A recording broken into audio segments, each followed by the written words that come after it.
ఘుమఘుమలాడే ఆలు మటర్ కర్రీ ఇలా చేశారంటే చాలా సింపుల్గా, చాలా త్వరగా వంట రాని వాళ్ళు కూడా చాలా ఈజీగా అయితే ఇలా చేసేసుకోవచ్చు.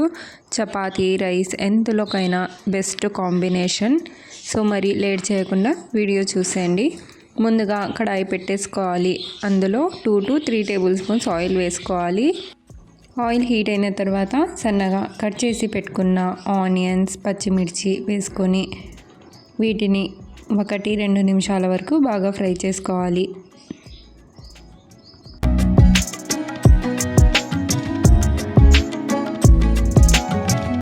ఒక 2 మినిట్స్ ఫ్రై చేసుకున్న తర్వాత ఇందులో ఒక 1/2 టీ స్పూన్ పసుపు వేసుకొని ఆనియన్స్ మంచి కలర్లో వచ్చేంత వరకు ఫ్రై చేసుకోవాలి.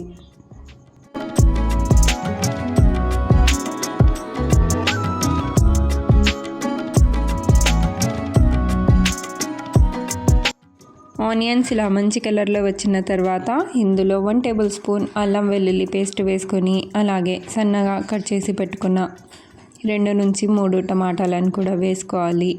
ఇందులోనే మెంతం కూర, ఇక్కడ నేనైతే 1 కప్ మెంతం కూర కూడా యాడ్ చేస్తున్నాను. వేసే ముందు శుభ్రంగా వాష్ చేసి వేసుకోండి. అందులో ఇసుక అనేది ఉంటుంది కదా, సో క్లీన్ అయిపోతుంది.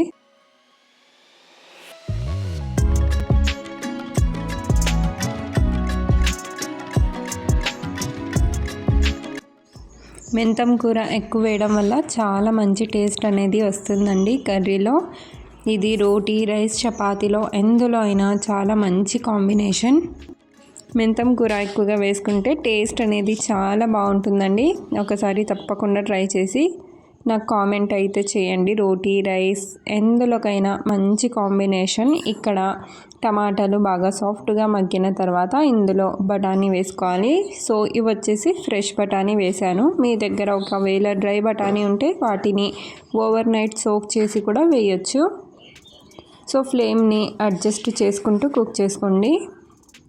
ఇప్పుడు లిడ్ పెట్టేసి ఒక 5 మినిట్స్ వరకు లో ఫ్లేమ్లో పెట్టేస్తే మన పచ్చి బఠానీలో నుంచి స్మెల్ కూడా పోతుందన్నమాట. మధ్య మధ్యలో మిక్స్ చేస్తూ ఉండాలి. సో బ్యాచిలర్స్ కూడా ఈజీగా చేసుకోగలిగే రెసిపీ అండి. వంట రాని వాళ్ళు కూడా చాలా ఈజీగా చేసుకోగలిగేలా స్టెప్ బై స్టెప్ అయితే చూపించాను. ఇప్పుడు ఇందులో సన్నగా కట్ చేసి వాటర్లో పెట్టుకున్న ఆలుగడ్డలను వేసుకోవాలి. సో ఇక్కడ వీడియోలో చూస్తున్నారు కదా ఏ సైజులో కట్ చేసుకున్నానో. ఆలుగడ్డలు వేసుకున్న తర్వాత బాగా మిక్స్ చేసుకోవాలి.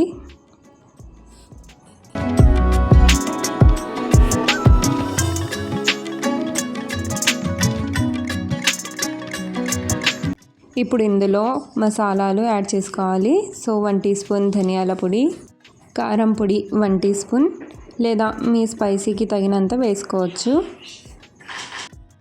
జీరా పౌడర్ 1/2 టీ స్పూన్ ఉంటే యాడ్ చేసుకోండి, చాలా మంచి ఫ్లేవర్ అనేది వస్తుంది.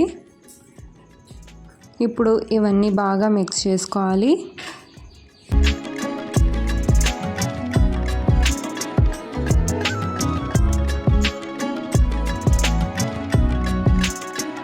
ఒకసారి బాగా మిక్స్ చేసుకున్న తర్వాత ఇందులో వాటర్ యాడ్ చేసుకోవాలి. సో ఇక్కడ 1 కప్పు వరకు వాటర్ అయితే యాడ్ చేశాను.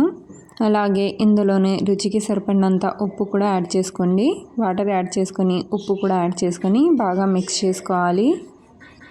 వాటర్ వేసుకొని బాగా మిక్స్ చేసుకున్న తర్వాత లిడ్ పెట్టేసి ఒక 5 to 7 మినిట్స్ వరకు కుక్ చేసుకోవాలి. మధ్య మధ్యలో లిడ్ తీసి మిక్స్ చేస్తూ ఉండాలి. సో మీరు వాటర్ కన్సిస్టెన్సీ చూసుకోండి. మీకు కొద్దిగా కర్రీ కావాలనుకుంటే ఈ స్టేజ్లో కొత్తిమీర వేసుకొని గ్యాస్ స్టవ్ ఆఫ్ చేసుకోవచ్చు. లేదు ఇంకొద్దిగా డ్రైగా కావాలి అనుకుంటే ఇంకా ఇందులో ఉన్న కొద్దిగా వాటర్ డ్రై అయిపోయేంత వరకు హై ఫ్లేమ్లో పెట్టి మిక్స్ చేసుకొని కొత్తిమీర చల్లుకొని లాస్ట్లో గ్యాస్ స్టవ్ ఆఫ్ చేస్తే మన ఆలు మటర్ కర్రీ ఈజీగా రెడీ అయిపోతుంది.